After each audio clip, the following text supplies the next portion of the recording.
Hello, public speaking class. I'm excited to greet you here at the outset of a brand new semester. In this video, I'm going to tell you a little bit about myself, a little bit about online courses, a little bit about Blackboard, and a little bit about the assignments you can expect as we go into this semester together. So first off, I'm Jay Howard. I have an MA in communication, which I earned from Missouri State University. I also have a graduate certificate in conflict and dispute resolution, also from Missouri State. I've been teaching public speaking for many semesters, and I absolutely love it. I've taught both in the traditional face-to-face seated format and also in the online format. And that leads me to my second point. This class is a fully online class. We will not be inside of a traditional classroom in this class, but instead we will be together like this online a lot. We're not going to do anything with Zoom or we're not going to try to get us all together at one time using a technology tool such as Zoom or anything like that, because a big benefit of an online class for me, at least at this point in time, in my view, is that instead of being all together in the same place at the same time, like you would in a traditional class, in an online class, you can work from anywhere at any time throughout the day that is convenient for you. I'll explain how it works. And that's my third point, Blackboard. So Missouri State University uses a platform called Blackboard Learn, or Blackboard for short.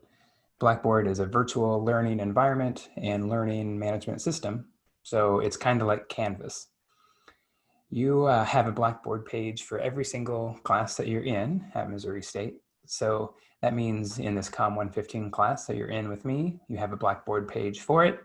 And Blackboard will essentially be our classroom this semester. Let me show you what it looks like. I'm going to screen share here. So if you go to My Missouri State, you'll see on the quick links, there is a link to Blackboard right here. And that will take you to this page. And this is your dashboard. And all of the classes that you're in will be listed here on the My Courses section. You have to click on the course. So Fundamentals of Public Speaking in Fall 2020 will be listed on your Blackboard. And when you click there, it will take you to our Blackboard page. This is what it looks like at the moment. Let me turn edit mode off. So this is what it'll look like for you all. We've got an important navigation tab over here on the left.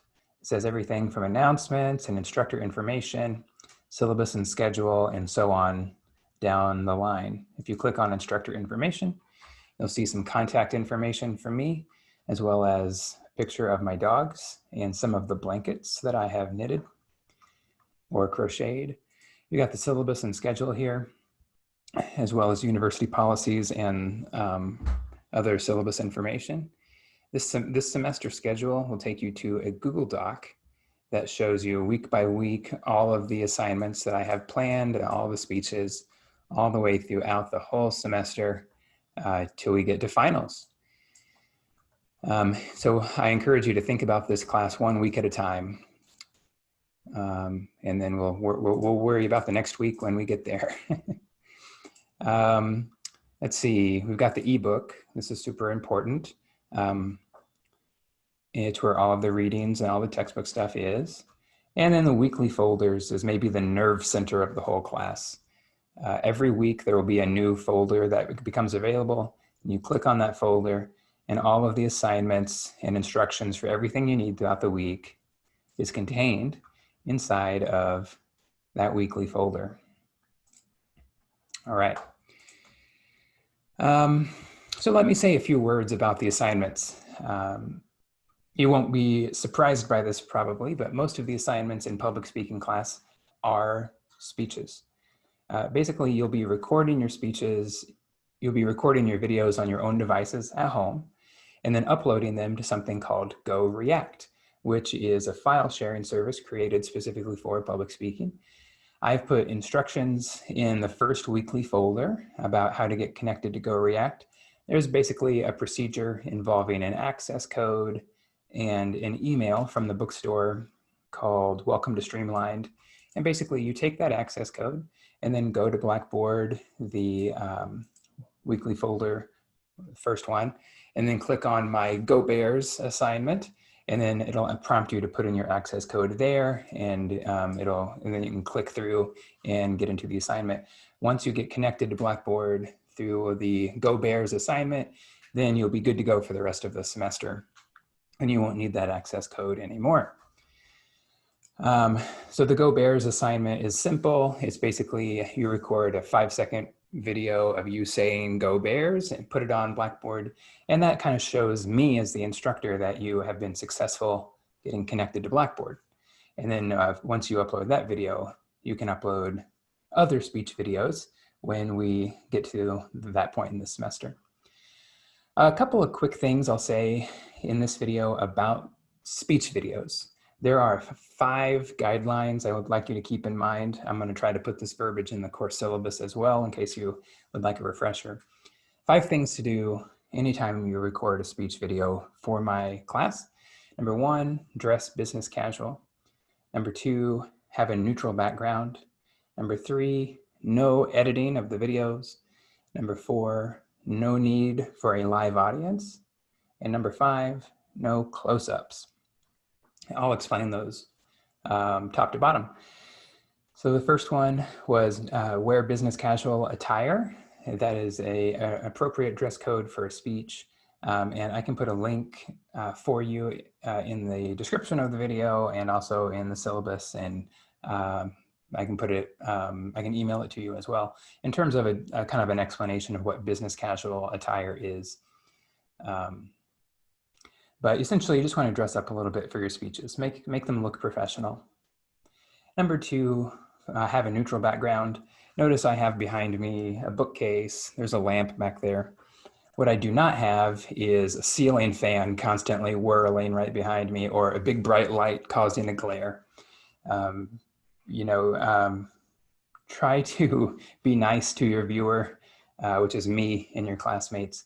Make it easy to watch. Have like a blank wall or a bookcase. Don't have your pets or anything moving around. Be standing up. Don't be sitting down or laying down in your video. Number 3, your video should be one continuous take. Don't edit things together or splice together multiple takes because, in a traditional public speech where you're in the room with a live audience, you have to be able to do the speech in one go from beginning to end. And so we really value that. And so for that reason, no splicing together of multiple takes. Now, I will say though, you can record your video as many times as you want to try to get a video that you're satisfied with. Honestly, to me, that's called rehearsal. You should do your speech a bunch of times anyway before you finally record a final version. And that's kind of a benefit of an online class. And I embrace that. I love it. I love that more rehearsal is built in to the online classes.